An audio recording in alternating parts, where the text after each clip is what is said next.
प्रिय दर्शकों नमस्कार। मेरे प्रिय दर्शकों, ऋषि ज्योतिष में आपका स्वागत है। दर्शकों, ऋषि ज्योतिष समय समय पर आपका मार्गदर्शन करता रहा है। मैं सबसे पहले आपको बहुत धन्यवाद देना चाहूंगा कि आप मेरा वीडियो बड़ी उत्सुकता से देख रहे हैं।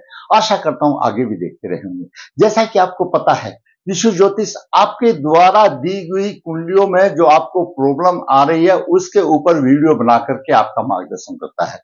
जरूरत है आपको ऋषि ज्योतिष चैनल से जुड़ने के लिए।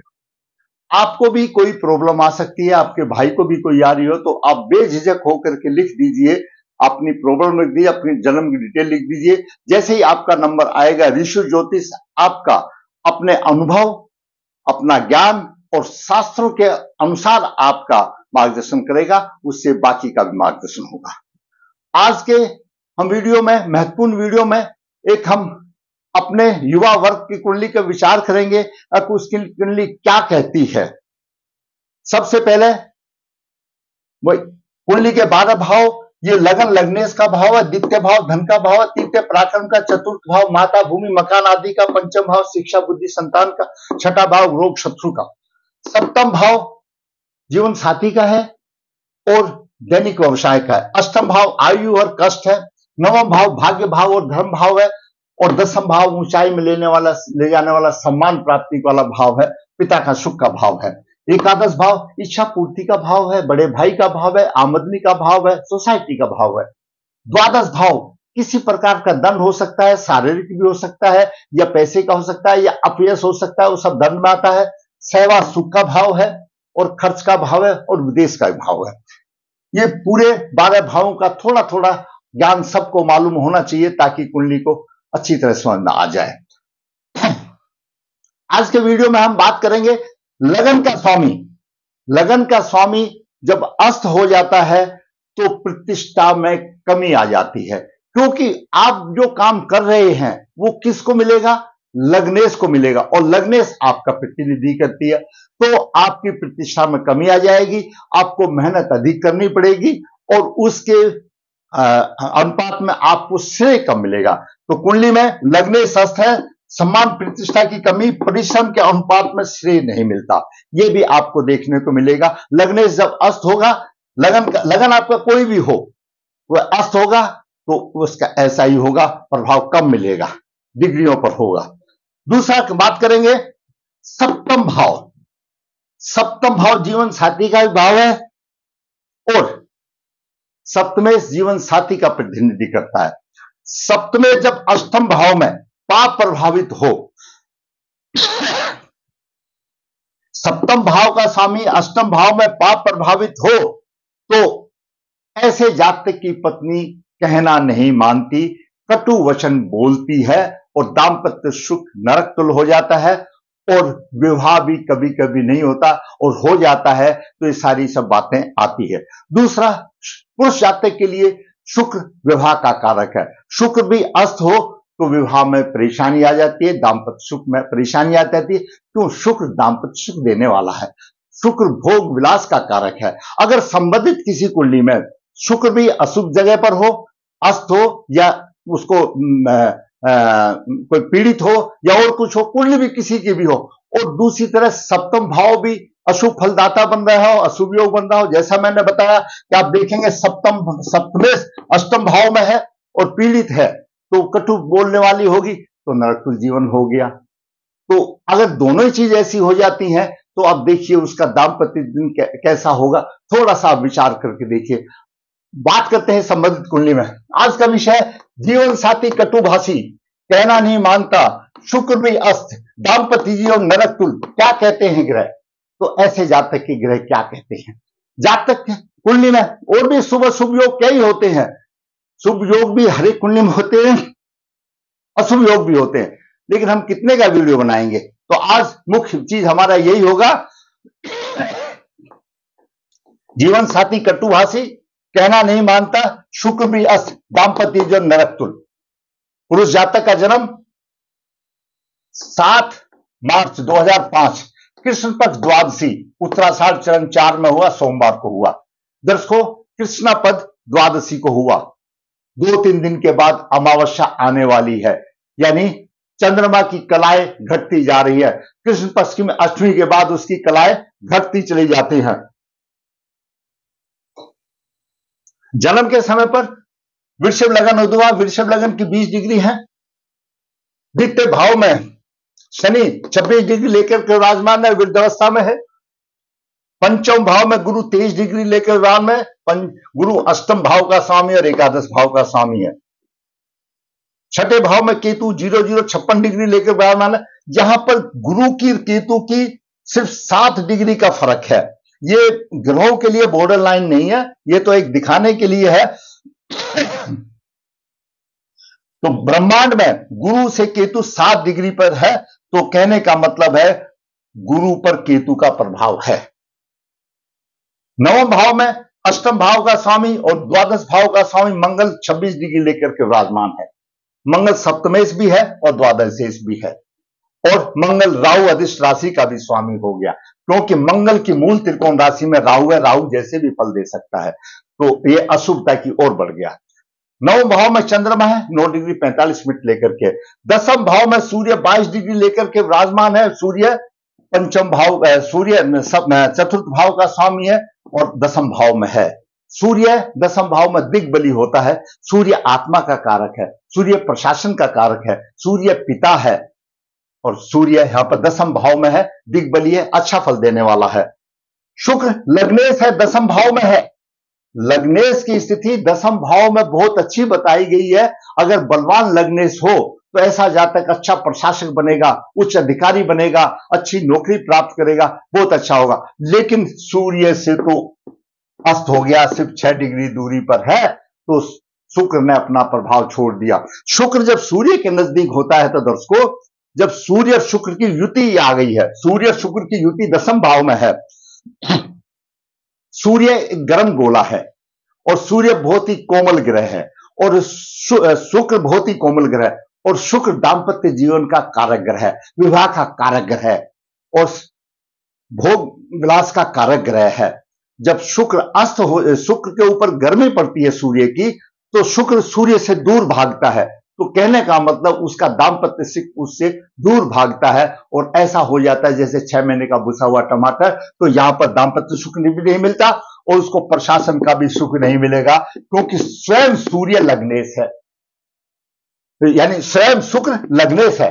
लग्नेश अस्त हो गया तो जब कुंडली का संचालक ही अस्त हो गया तो कैसे होगा। दूसरी तरफ शुक्र का अस्त होना हो गया तो दाम्पत्य जीवन में भोग विलास की कमी का कारण हो गया, भौतिक सुखों की उसको कमी होगी, ये सारी चीजें उसके समय। और विवाह का कारक है, विवाह में भी परेशानी आएगी, क्योंकि पुरुष जातक के लिए विवाह का कारक शुक्र है, और पुरुष हो या कन्या हो, दाम्पत्य सुख का कारक ग्रह शुक्र है। सभी का शुक्र बलवान होना चाहिए, लेकिन यहां पर दिक्कत आ गई। एकादश भाव में बुध अपनी नीच राशि में है। बुध पंचम भाव का स्वामी है, द्वितीय भाव का स्वामी नीच राशि में हो गया, यहां पर भी गड़बड़ ज्यादा। द्वादश भाव में राहु आ गया मेष राशि में, ये सबसे और गड़बड़ हो गया, प्रबल पितृ दोष हो गया। द्वादश भाव जैसे हमने बताया था किसी प्रकार का दंड का भाव है, सहवास सुख का भाव है, ऐसे आदमी को नींद भी कम आएगी। दंड का भाव है, सहवास सुख का भाव है, खर्चे का भाव है, प्रबल पितृ दोष है। द्वादश भाव में राहु, प्रबल पितृ दोष आ गया और राहु ने उपद्रव मचा दिया। अब राहु की महादशा चल रही है 15/4/22 से लेकर के 15/4/40 तक। राहु अश्विनी नक्षत्र में है। ये ग्रहों की स्थिति रही। और विचार करते ग्रह में दर्शकों, वृषभ लगन के स्वामी शुक्रदेव है। इनका कद मध्यम दर्जे का होता है, लेकिन ये शारीरिक स्थिति से मजबूत होते हैं। इनका व्यक्तित्व थोड़ा सा चुंबकीय होता है। ये लोग बरबस इनकी तरफ खिंचे चले आते हैं, हर समय कुछ ना कुछ करते रहना, कम बोलना, और कम बोल करके ये बहुत कुछ बोल जाते हैं, वो इनकी आदत है। स्वभाव थोड़ा सा अड़ियल भी हो सकता है, जो मन में ठान लिया वो करना है। जब तक विचार किया हुआ काम वो नहीं कर लेते, जब तक चैन से नहीं बैठते। अगर भूल से कोई उनको गलती भी हो जाती है तो घंटों पछताते भी है। लग्नेश शुक्र दसम भाव में है। कोई भी लग्नेश अगर दसम भाव में होगा, एक राजयोग होता है, उच्च पद ग्रहण करता है, लेकिन यहां पर राजयोग तो बनता है लेकिन अस्त हो गया, उसमें दिक्कत की बात आ गई। बात करें सूर्य की। सूर्य दर्शकों पिता के पक्ष में न्याय में कुछ कठिनाई होगी, क्योंकि शत्रु की राशि और पिता का सुख है। थोड़ी सी परेशानी के बाद होगा, लेकिन उसको अच्छी सफलता मिलेगी, तो सूर्य प्रशासन का कारक है, यहां सफलता देगा, लेकिन परेशानी के बाद देगा। सम्मान भी मिलेगा, नौकरी भी मिलेगी, और सप्तम दृष्टि से मातृभूमि मकान को देख रहा है, अच्छा सुख मिलेगा। घुटने में दर्द हो सकता है और छाती में भी रोग होने की संभावना हो सकती है ऐसे सूर्य से। अब बात करें चंद्रमा की। चंद्रमा पराक्रम भाव का स्वामी है और नवम भाव में है। भाग्य और धर्म के क्षेत्र में सफलता मिलेगी, भाई बहन का अच्छा सुख मिलेगा, पराक्रमी होगा, हिम्मत वाला होगा, परिश्रमी होगा, हमेशा खुश रहने वाला बालक है, भाग्यवान होगा और भाग्य इसका साथ देगा। अब बात करें मंगल की। मंगल भी थोड़ा सा अजीबोगरीब बन गया है। मंगल द्वादश भाव का स्वामी है, सप्तम भाव का स्वामी है, अष्टम भाव में है। जीवन साथी और दैनिक व्यवसाय में परेशानी आएगी, मुसीबत आएगी, हानियों का सामना करना पड़ेगा। जन्म स्थान से दूर व्यवसाय करेगा, विदेश से धन भी कमाएगा, क्योंकि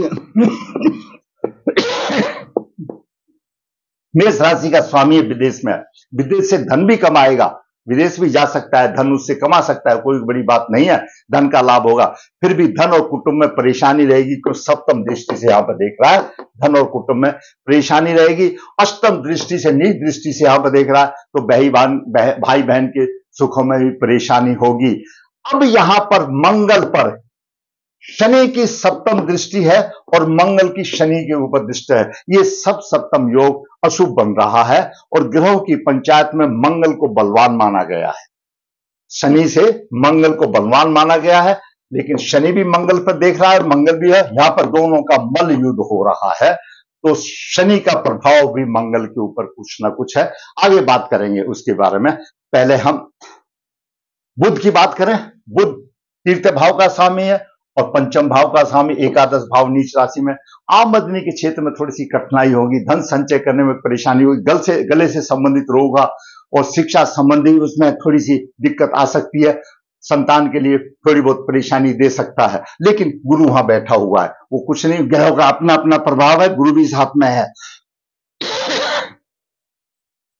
गुरु और बुध आमने सामने है, तो ये कोई तकलीफ वाली बात नहीं होगी। गुरु शिक्षा संतान में विशेष सफलता मिलेगी, परंतु गुरु अष्टम भाव का स्वामी भी है, त्रुटिपूर्ण प्रभाव देगा, कुछ परेशानी भी देगा, शिक्षा भी देगा, संतान भी देगा, तो कुछ परेशानी जरूर अवश्य देगा। धर्म व क्षेत्र में कुछ कमी दे सकता है। चंद्रमा से 9 पंचम योग बन रहा है, धन की कोई कमी नहीं, अच्छा योग बन रहा है और अच्छा हिसाब किताब इसका बन रहा है, धन की अच्छी बात मिल रही है और स्त्री सुख का भी अच्छा मिल रहा है। अब बात करते हैं शनि की। शनि दर्शकों भाग्य भाव का स्वामी, दसम भाव का स्वामी, तीर्थ भाव में है, कुटुंब में वृद्धि करेगा, धन की भी वृद्धि करेगा, जीवन में कष्ट होगा। यहां पर सप्तम तीसरी दृष्टि से भाव को देख रहा है, तो माता के सुखों में कमी आएगी। सप्तम दृष्टि से यहां पर कष्ट का वातावरण रहेगा, जीवन में कष्ट हो गए, और दसम दृष्टि से एकादश भाव को देख रहा है, विशेष किस्म की आमदनी भी देगा। कष्ट तो होंगे उसको, लेकिन विशेष किस्म की आमदनी भी देगा। अब बात करते हैं राहु की। राहु द्वादश भाव में है। द्वादश भाव सहवास सुख का भाव है, खर्च अधिक होगा, कठिनाई का सामना करना पड़ेगा और परिश्रम के बाद थोड़ी सी सफलता मिलेगी, लेकिन छठी दृष्टि से शत्रु शमन भी करेगा। नव दृष्टि से यहां पर मंगल को पीड़ित कर रहा है। राहु की डिग्री यहां पर है, तो यहां पर आएगी 26 डिग्री है, 4 डिग्री दूर, तो मंगल राहु से पीड़ित है, मंगल के ऊपर राहु का प्रभाव है, तो सप्तम भाव सप्तमें इसका प्रभाव हो गया। यहां पर खर्चा अधिक हो गया, सहवास सुख में कमी देगा, किसी प्रकार कोर्ट कचहरी के चक्कर यहां पर राहु लगवाएगा और सप्तमें इस मंगल को भी पीड़ित कर रहा है। उधर से शनि का भी प्रभाव है मंगल के ऊपर, दोनों को प्रभाव आ गया, राहु का भी प्रभाव आ गया, शनि का प्रभाव आ गया, और शनि सप्तमेश है।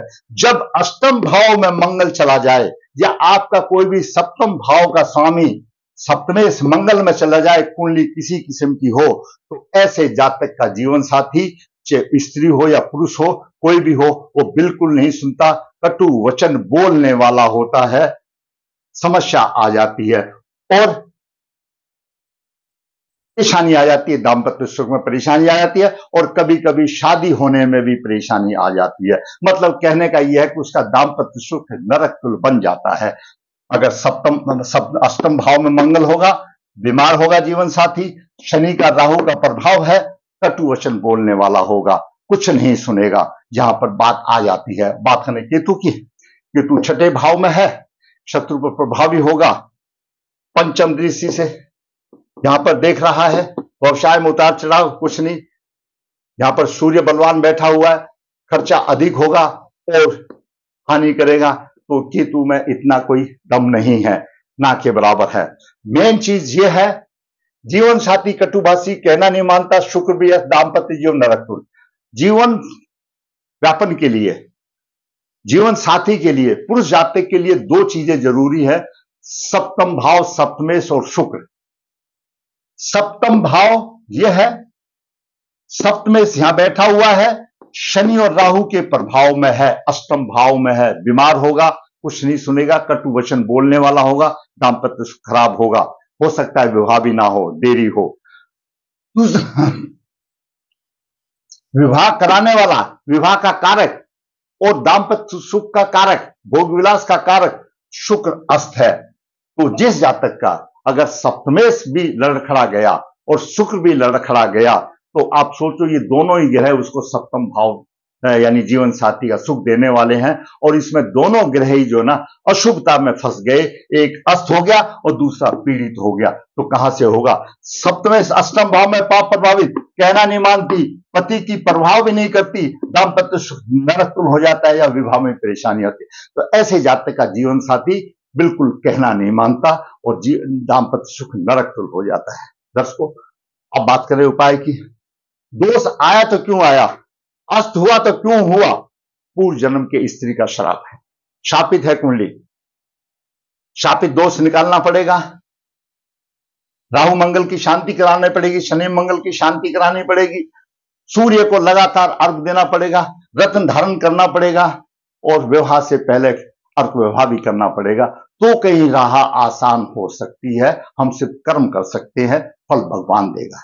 मैंने आज होनहार बालक है, 2005 का है, अभी समझो 19 साल की आयु हुई है, 20 में कर रहा है, तो अभी तो समय है, जाग जाना चाहिए, नहीं तो बाद में पछताने के अलावा कुछ नहीं होगा। मैंने होनहार बालक की कुंडली का आपके सामने, उसके सिर्फ दाम्पत्य जीवन से संबंधित मैंने आपका मार्गदर्शन किया। अगर आपको मेरा वीडियो अच्छा लगा है तो आप लाइक करें, शेयर करें, और जिसने चैनल सब्सक्राइब नहीं सब्सक्राइब करें। दर्शकों, मैं तो आपकी दी हुई द्वारा कुंडलियों का विश्लेषण करता हूं, जो आपको परेशानी आ रही है या आने वाली है।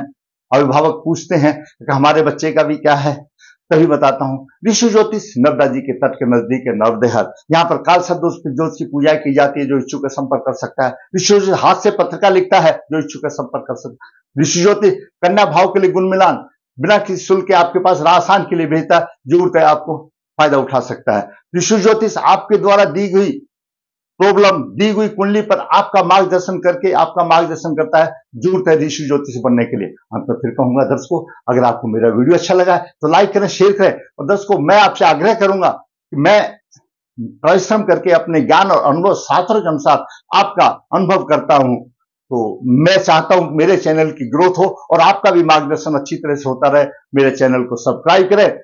धन्यवाद।